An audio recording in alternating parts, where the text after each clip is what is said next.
As for now, we will start off in the bottom left-hand side of the map. The blue Zerg player, this is Armani.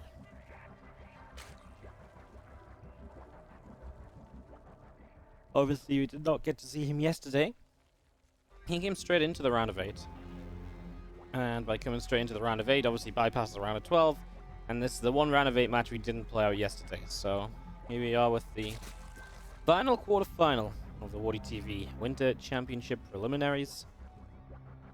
His opponent in the top right is MaNa from Team Liquid. And I am excited for the Void Rays. Let's just accept it early, guys. Let's not kid ourselves. We are gonna see some Void Rays. Yes, we are. We know it. We know it. We're not silly. We know how it's going. We know how these things work. So, we are going to be setting up here, looking to see what's going to happen. Pro moves into the main base to have a look to see what's going on. Spawning pool goes down, and obviously the goal for MaNa just push that hatchery initially away to that right-hand side third base, and that's exactly what has happened here in the early moments. So yeah, that's kind of the most interesting part of the game for now. Otherwise, we will just sit back and wait for the next step.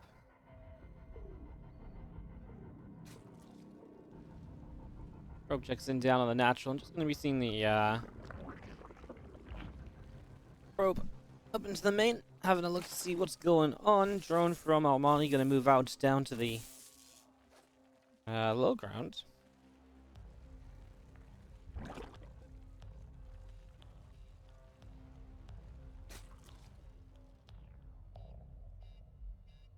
Sniper core coming through, and again, we really are just waiting for our tech choices.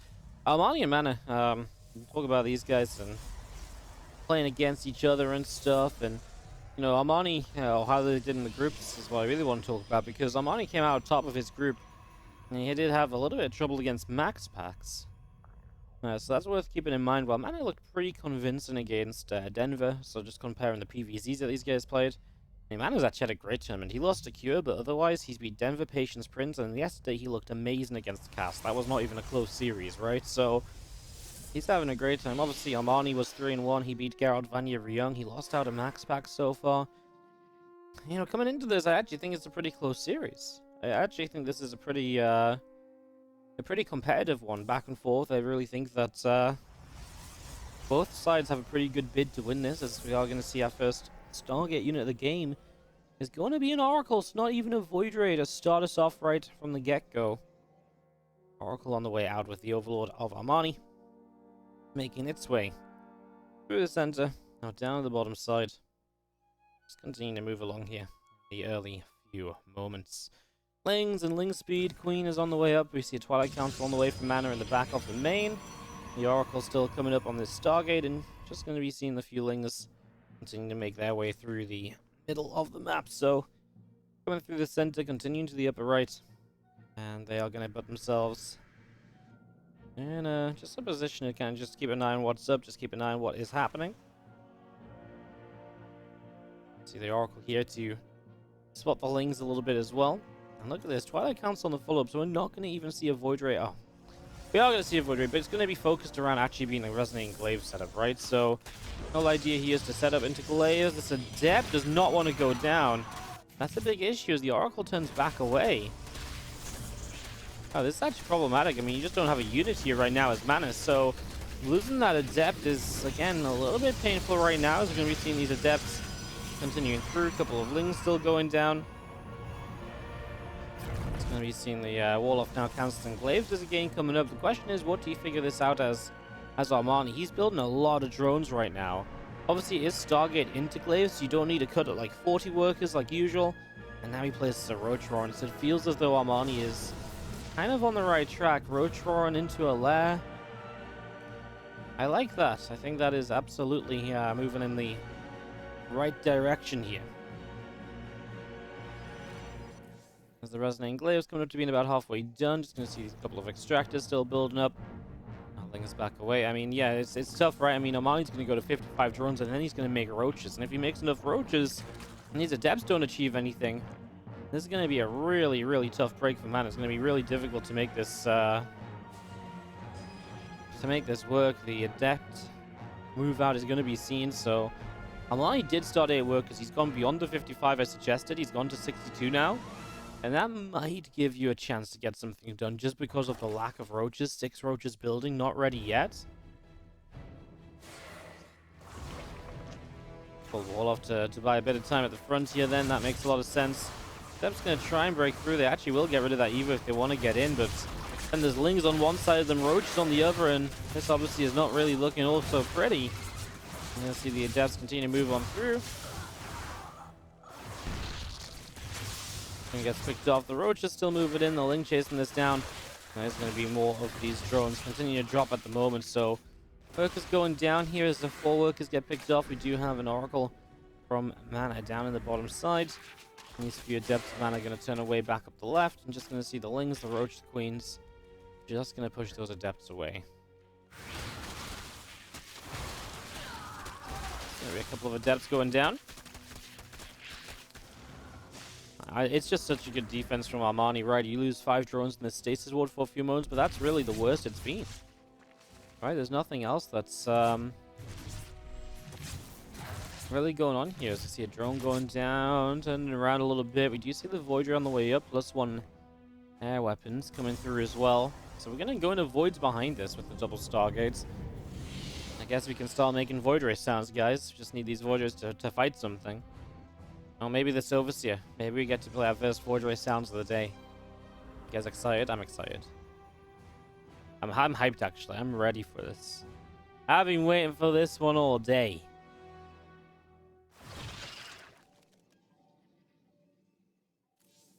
Steve Void's going to be finishing up in just a few moments' time. He's going to go and rally onto this Overseer. Guys, it's happening. Are you ready for the Void Rays? I bet you are. I am. Void Rays come into the game and delete this Overseer, but again, full scout from Armani.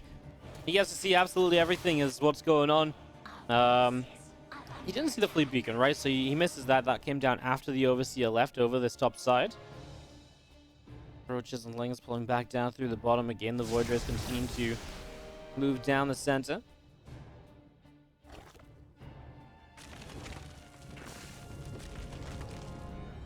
And the smoke roll just out over on the left hand side. The Voidra is going to come into play to try and fight this. I mean, the Hydras are there, the Queens are there.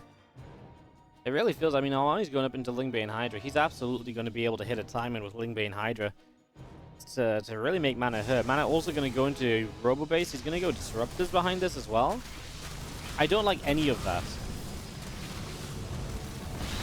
Like, I feel like Disruptors right now are such a... Your opponent's going to have so much stuff that 1 or 2 Disruptors really is just not going to connect well enough to change the game.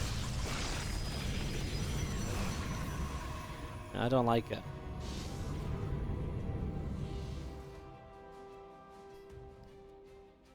Void's back down through the center. Just going to be seeing a couple carriers still coming through. The Disruptor still building. It's going to be seeing extra Lings and our Hydra's all coming in. And the Hydra Den is, so Hydra speed is coming up. Just going to see the Balin Nest is about to have Balin speed finishing as well.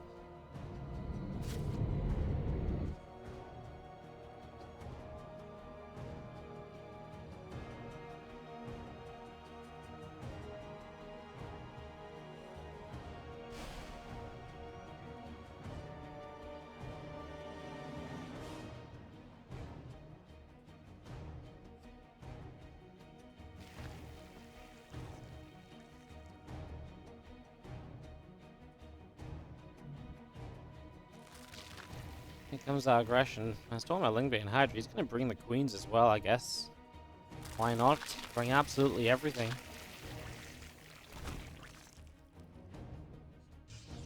We have our Voids around the top side, making a bit of a move around. Queen, Lingbane Hydra off to the right. Making a bit of a move here, and just going to be starting to move in, these Voids. I want to pull back a little bit. The Hydra's going to get in there. The first Void's in some trouble. First one goes down. Banes and Lings and Hydras just all crashing through. I mean, can the Disruptors make a difference? So far, I'm going to go ahead and say no. Can the Carriers make a difference without any Interceptors? The answer to that will be no. Will these Hydras win the game? I think the answer to that will be yes, because There really isn't. I mean, okay, the carriers are kind of rebuilding the interceptors. The disruptors will get to fire again, but you need to get so much done right now as MaNa to start making your way through this. I mean, that's a beautiful disruptor shot. It's 4 Hydras and 3 of the Queens get brought low, but even then, the Queen transfusion energy is endless. It goes on for days at the moment. Queens and Hydras come through. Just going to be seeing them continue to clean out. And Voidra is going to go in for that Queen. Disruptor shot fires, lands on the Queens as well. Just going to be seeing this Nexus going down in a few moments' time. So Nexus will fall. I mean, like I said, I don't know what MaNa's plan is to try and get like an extra couple carriers up and to maybe get to an overwhelming amount of carriers. You know, that sort of stage where it's like, oh my god, these carriers can like just win the game on their own. That's the idea. Can he actually get there? I don't think so. But, I mean, why not try, right? It's only going to take a few more moments to get a couple more carriers up and then give it a go. You may as well give it a shot. And the NTA decides it's not going to happen. Armani is going to take the first map. Well, that first best of 5. This was not to pick up all the top dogs, right? This was not to have your Clems and your Reynos taking part. This is the preliminaries. This is meant to be some of the, you know, some of the other players. You know, give them a chance to shine. So, you know, I kind of go through the list. I'm like, well, am I looking for European or Korean players? You know, what am I looking for? You know, I kind of look at the ESL rankings. I'm like, okay, well, you know, based on the rankings, these guys are pretty good, so maybe this is my target area. Sometimes, every now and then, a player messages me and says, can I get invited to something? Doesn't always work. Sometimes it does. But yeah, there's not really, like, a whole plan to it or a whole guide to it. There's just kind of just kind of happens, you know?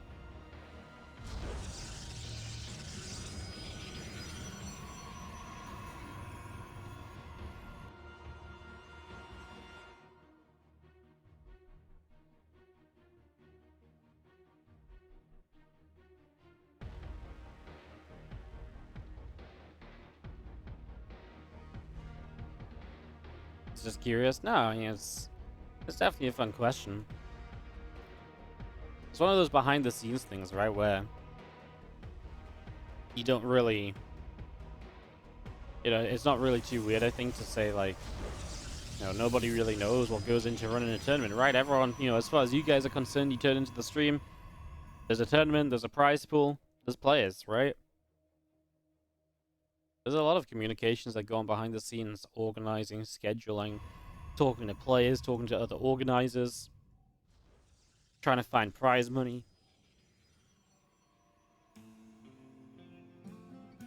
Not being able to find any prize money. Actually, it was so I was talking to Rifkin last night. Actually, we had to sort something out. So I was talking to Rifkin, and he was we were just chatting away, and he was just like, you know, he was like, the one thing that really was kind of, you know, rubbed me the wrong way, I guess, about the community was that everyone just expects these prize pools to be here, you know? Nobody really realizes that when there's a $5,000 tournament from us, there's just $5,000 of, you know, kind of our money, right? That's like, yeah, I mean, maybe not all of it, right? Like I say, obviously, like, I take money from subscriptions as part of the deal I do, but, you know, in theory, right? You know, every dollar that I put from a sub into a prize pool is essentially my money, right? Like, it's like, people just kind of, like, don't really recognize where this stuff comes from, right? And it's kind of true. It's kind of true. Not that you guys are meant to realize it. Just that, you know what I mean? It's just fun. It was just an interesting little conversation we're having while having a chitter chatter. But it kind of links into this, right? The idea of it's very, you know, it's hard to, you don't necessarily know everything that's going on behind the scenes to make stuff happen. I'm not trying to big myself up here. It's the same for everything, right? There's things that, you know, I watch and I enjoy that I have no idea what goes into putting it together, you know? Voidra gonna pop out. Stargate opening. Probably no Twilight Council this time around. He knew it took 2 brrrs to kill an Overlord. Now we know. I think this is how we should measure Void Ray damage from here on out. how many brewers it takes to obliterate something. Then we can really figure out how. Then we can really figure out how OP certain things are. It's like, holy crap! Do you know how good queens are? Queens take like literally 7 brewers to die. Like literally 7 brewers. Like, are you kidding me? It's freaking insane. Second star again on the way up here from MaNa as we get this underway. We obviously kind of expect him to play double Stargate Void. We are going to see a Roach Run and a Larrigan from Armani. We'll see if he wants to play the Roaches still, despite the fact there's no Glaives or anything this time around. Last time the Glaives, the Roaches made sense because you're playing against Glaives, right? This time around? This time around, I'm not so sure. I'm a little bit less convinced.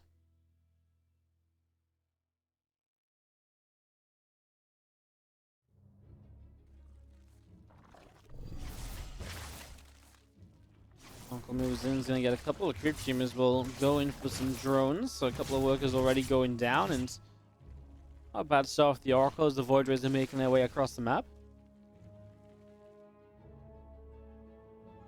Coming out across to the bottom right hand side. A couple of Voids going to make their way to the right, and again just going to find their way down to the bottom side of this here. So they're going to get on top of the 4th base, and that's actually a cancel, so not a bad start at all for MaNa. Not a bad start at all.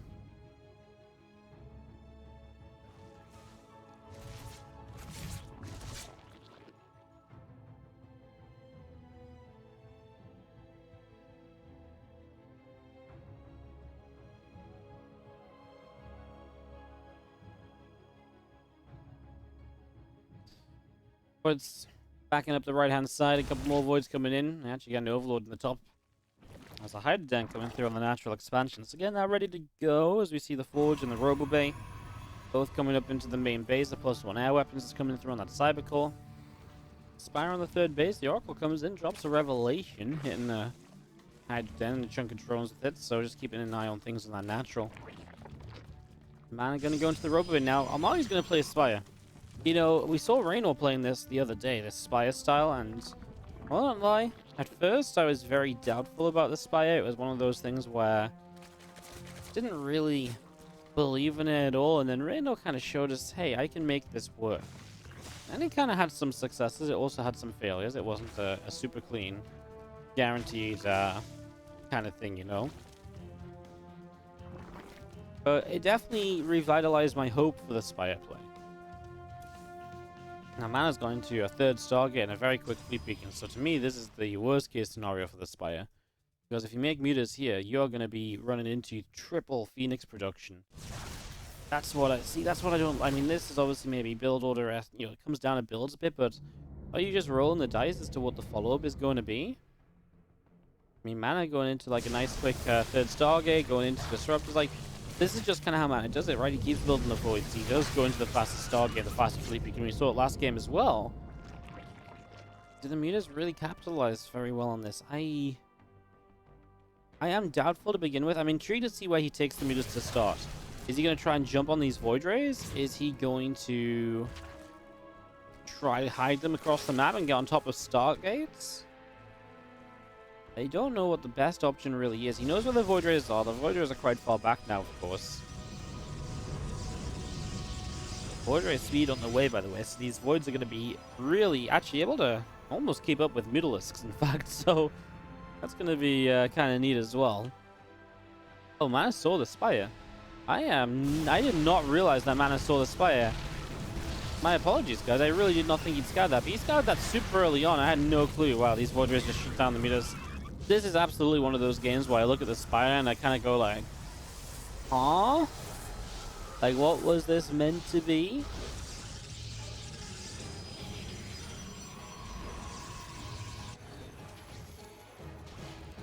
This Oracle survives in the bottom corner. Yeah, this is one of those Spire plays where I'm like, well, this really did nothing. That's like 2,000 minerals and gas on the, Spire and the mutas. That really achieved absolutely. I mean, they killed a Void Ray. Like, congratulations. You've killed one of the many units on the field. Now we just go straight at carriers, so these Void Rays have speed. They're going to be moving around nice and zippy, and as I said, that means they can actually respond to Mutalisks a little bit more easily than they would have been able to previously.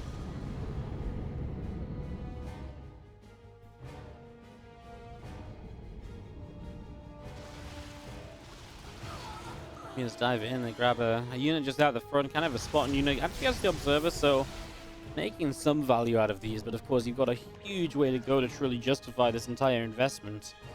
We are absolutely not there just yet, as we just come back down to the bottom side. Gonna hang out with this Link Hydra Force. Area's producing and just gonna be seeing the +2 air weapons about to complete. The Twilight Council is going to be done.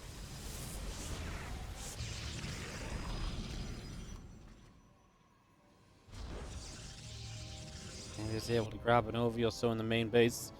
Again, just Armani keeping track of what's happening is he just turtles up, right? He's just going into anything possible to help him out later in this game. And hoping that he gets there, you know, with the Hive on the way up, the Muscular Augments coming through, the +1 missiles, the Fungal Growth, the Pathogen Glands on the way on the Infestation Pits, you're getting that ready. As the Mutas come in, they'll get rid of the Nexus, they'll get rid of a Pylon.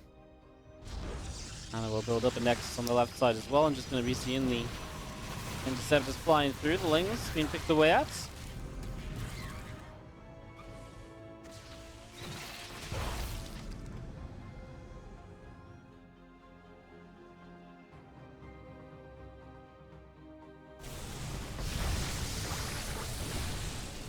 Workers, 10 workers going down. The Void Rays cleaning out that Overlord there. So just see the Mutas still trying to find some openings. I like that little Balin drop though. It definitely is something to help Armani out. Anything to try and help him in the game. Nice little warp in though. Gonna block the front door. And there's the massive Infestors coming through. Neural Parasite is going to be the plan apparently. So that's the go-to kind of Hydra Infestor with Ultras on the backup. No Corruptors yet. Of course the Spire is already in play, remember.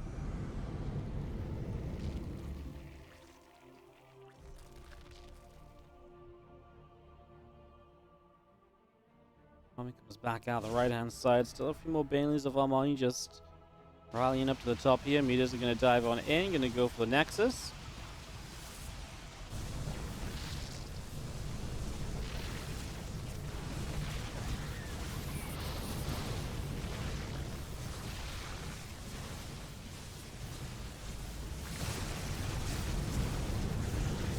I was going to take the hatch down. A couple of these extractors being picked away. Disruptor Shot going to fire through. I mean, this push from MaNa is looking pretty scary. I mean, the Disruptors are just going to connect for everything. Oh my god. Talk about stuff just blowing up. Microbial Shroud goes down to try and protect, and they might buy a little bit of time, but a little bit of time is pretty much all you're getting out of this. The Voids and the Carriers come in again. Queen's going down. Hydra's dropping. Everything else being killed. Just going to see everything continue to fall, and this is going to be a cleanup. Evolution Chamber goes down. The Voids come out the south side, trying to pick away through the hatchery. Overlords being picked away at as well. GG from Armani. And MaNa is going to take game number 2. And we've got a series on our hands. It's tied up 1-1 in this best of 5. Our first to the right-hand side of Lightshade. We've got in the bottom right the red Zerg player, who I've just moved away from because I pressed the wrong button. It is Armani. And the top left, we've got the blue Protoss player, MaNa. Team Liquid, as we get up and running for game number 3.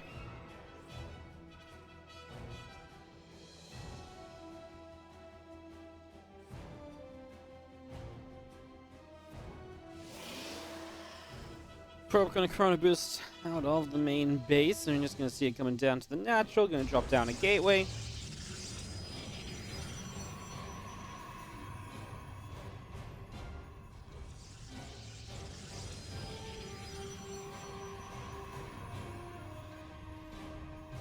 Nexus Chrono Boost on the top side, and obviously everything as we've seen in the previous games as well. Just this probe getting the block off initially, forcing a hatchery off position, and really just kind of working from there is how things are going.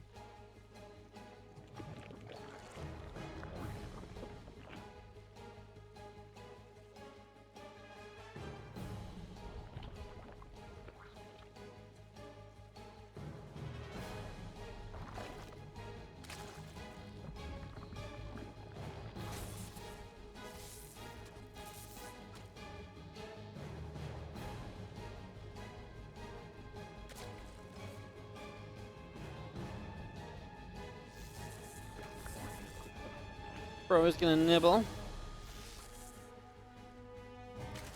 onto the drone, so a bit of damage there. Cybercore coming through, Nexus on the way. Everything kind of as we expect right now. Is the spawning pool about to finish up from Armani?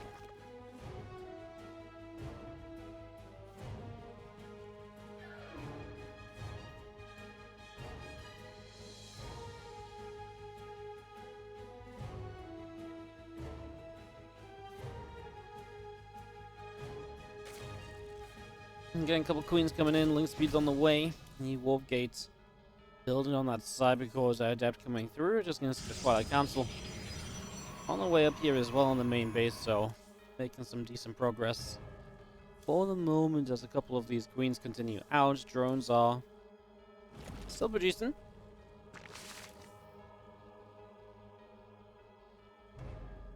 Naturally onto that natural expansion. And again, just seeing the warp gate coming through on the Cybernex core.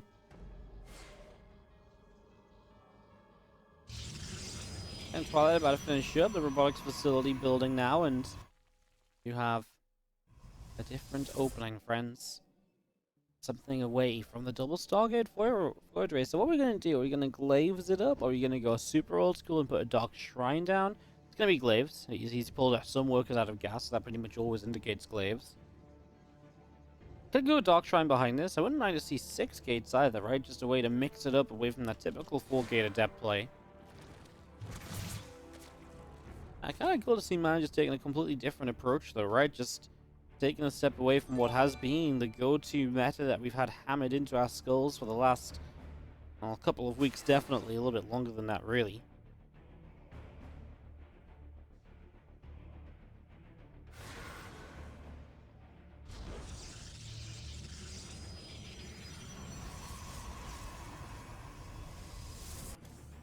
We got extra gates coming in, resonating glaives, just building up.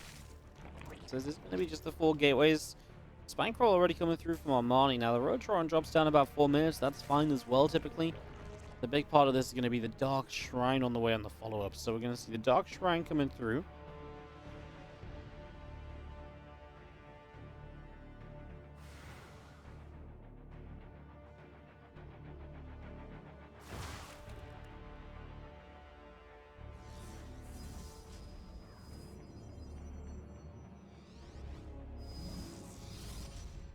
Alright, Dev's just coming forward here, and again, for me, the biggest part of this is going to be the follow-up, right? That Dark Shrine and the DTs and how much they can get done. I think they are the most likely candidates for really providing some success here. There is currently these Lings that have a pretty good shot of breaking through this. Extra units are warping in, but the Ling kind is good enough to commit, I think. Not going to go for it, but yeah, I mean, you would have had the battery kill. You would have been on top of these 2 Adepts and a Stalker. And you were very close. I think it's borderline kind of the point at which you should go for it versus the point at which you shouldn't.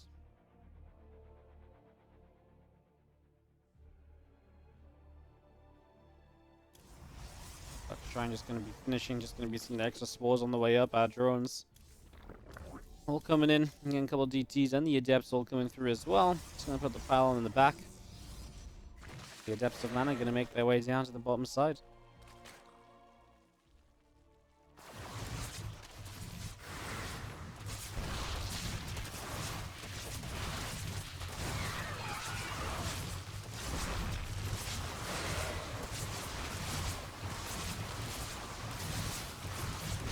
Queens getting picked apart a little bit. We do see the Adepts going to shade up into the main base. Lings have the ability to clean out there. I mean, honestly, the damage done from MaNa is minimal. 2 TTs already dead as well, so really has just been a complete shutdown here. Armani not letting MaNa get much done at all. Prism is low on the HP side of things, so you've got to be a little careful here too, but Queen's not quite in position to do anything extra. We're going to warp in more Adepts to the main. MaNa is committing so much to try and get, to try and finally find damage, I guess, but kind of feels like it's fallen flat on its face. The Adepts will shade to the natural, where a few drones will go down, so finally MaNa finding an opening, finally finding something of a way to properly, get some damage done. Okay, I mean, that was a little bit more promising, the last few moments of that, after everything else that happened.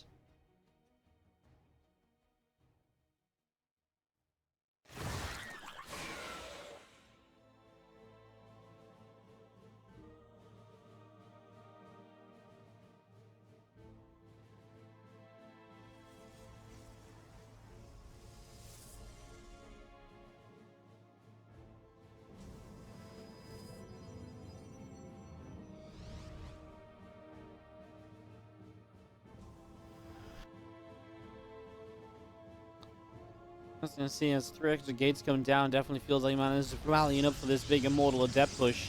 He has got +1 starting, but I kind of expected there to be a second Immortal, if I'm gonna be honest. Ah, there is, yes.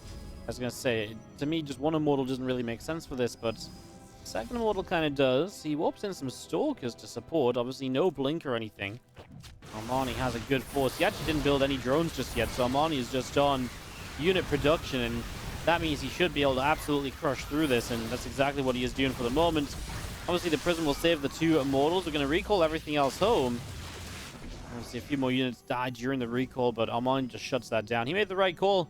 He said, you know, you got a choice. Do you start droning or do you keep making units? And he kept making units, and if MaNa comes across the map aggressively toward him, keeping on making units is exactly what you want to have done, and it's exactly what he did do. And hence, we get that big win for Armani, which leads into this attack now, moving up the left-hand side. Goes a Ball, breaks down a couple force fields. And there's 2 Immortals here, which are going to be the, if anything, is going to be the saviors. It's going to be those guys. Getting through a couple more balls up in the sky, going to take down a pylon. I'm just going to see Lingus continue to stream in. Just going to continue to catch everything, and these Immortals still in a little bit of trouble as well. GG is called. Armani is going to take game number 3 of the best of 5. Goes up 2-1.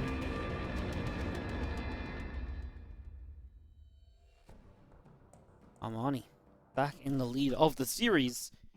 And see what's going to happen.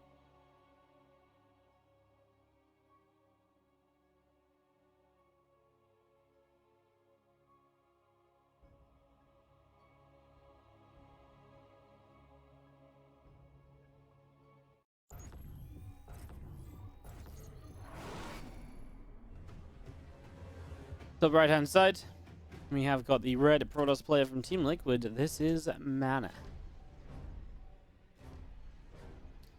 Down and on the verge of defeat, needs to turn it around, as in the bottom left hand side. Got the blue Zerg player. It is Armani.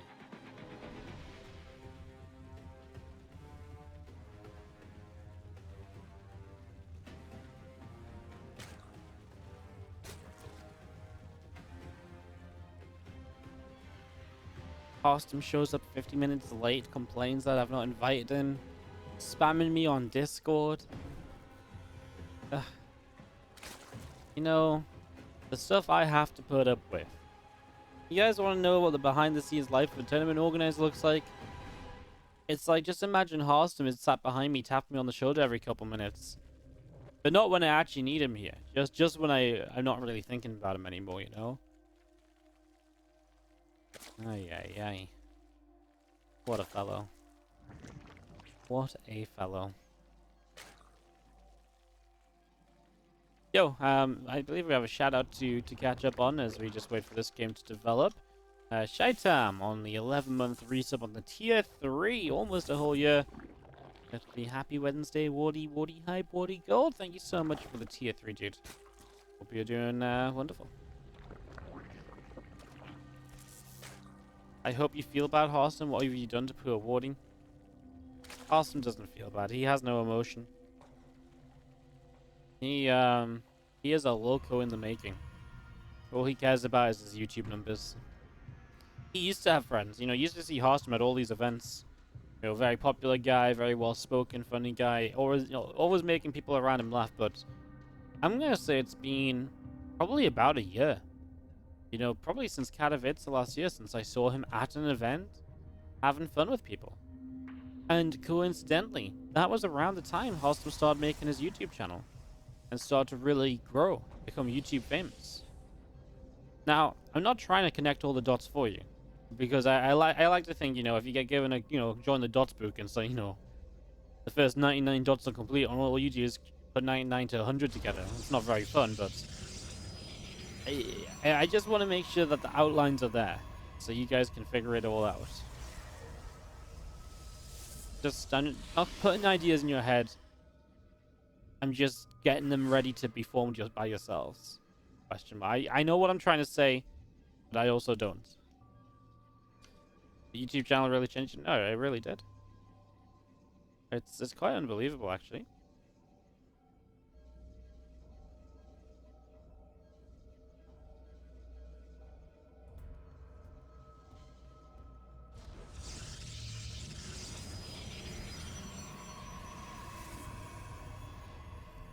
Awesome is great, but Hamster is the real hero.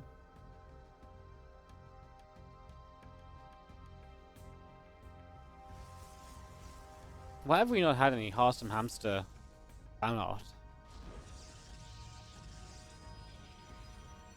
I will gift a sub to whoever provides the best Awesome Hamster fan art, guys.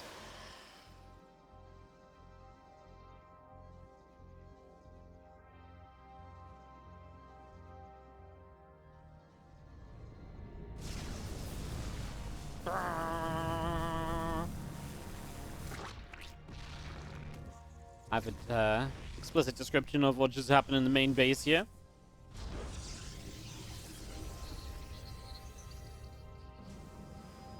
If mana is a liquid, does that mean HP is a solid?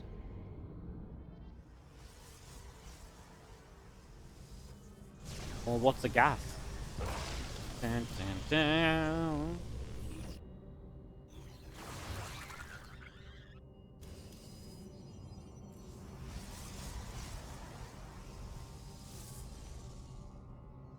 And the tension rises as the second Stargate comes down. Did you see a Leno Roach Roar this time from Armani? So moving away from that Roach setup, gonna play probably just straight into toward Hydras here, unless he's gonna go back towards Aspire. After Death Roar, I don't want Armani to make another Aspire for the rest of this series unless it's after the 10-minute mark. At least. At least.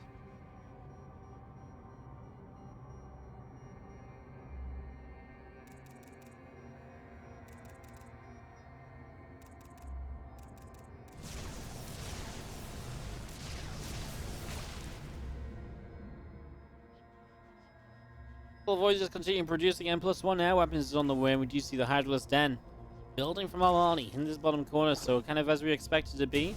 The question is, how aggressive does he get with this? How many drones do we make before we attack? Do we just make do we just attack? Does he play a later game setup? The choices are really out there. Oh, my entire Twitch page just refreshed. That was weird.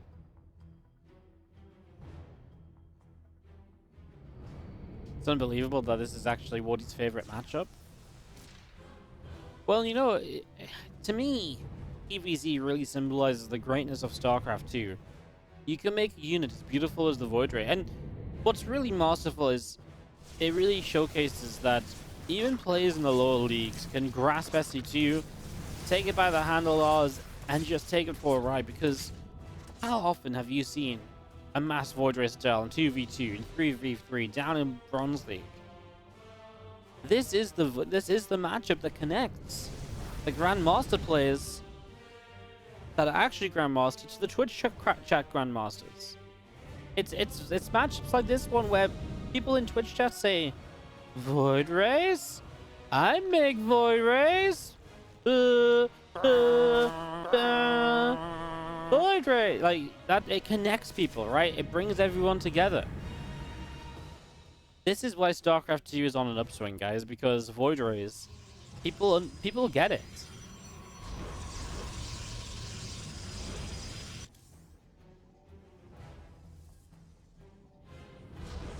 How often do Bronze Leagues go Void Rays? Probably every game. And they're right on course with the meta. The only thing holding them back is their macro. All this time, we told them just make probes and pylons. They've already got the strategy nailed down. Right? Don't need a scout because, Void Rays hold all your all-ins. It's good. There's obviously this attack coming through. We're talking about how aggressive Armani might be. It's 61 workers, so coming across with this, we do have the first Overseer getting popped down right away. Lings get here, and just going to be having the Hydras to keep on pushing through. The super battery in the back is well placed. Cannon's not lasting very long. The problem is it feels like there's just no supporting cast for these Void Rays. These Lings are running rampant. It just takes Void Rays a long time to get rid of these Lings. We'll get rid of this battery on the right side now. And the other battery is drained of energy. Is there enough Hydralisks? Are there enough Hydralisks left over? The Colossus pops out. I mean, that will actually be quite a nice help. There's so many probes going to go down there. Right, again, the Lings, there's been absolutely nothing to stop those guys at all. As this Colossus shows up, we're going to see Hydras will take a turn to the right side, try and fight it. Now they're going to come back onto the Voids. And the Hydra count will go down. 27 workers killed.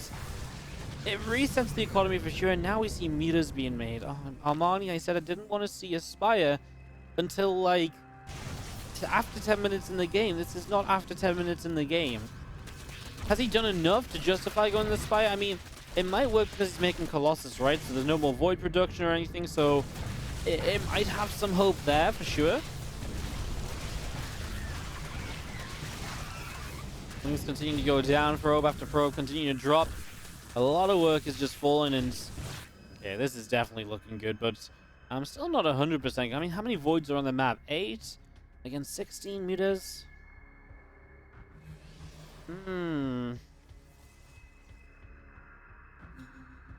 He's actually going to come through, and he is going to find a couple of the sentries in the back line, so easy pickings to start off. I mean, obviously now the Voiders are out on their own, so there's no support for them. There's no shield batteries or anything. The meter's just going to back away. MaNa's going to turn it around. I think he realizes that if he continues to cross, it's not going to go well for him, which it isn't. He's not wrong in that assessment.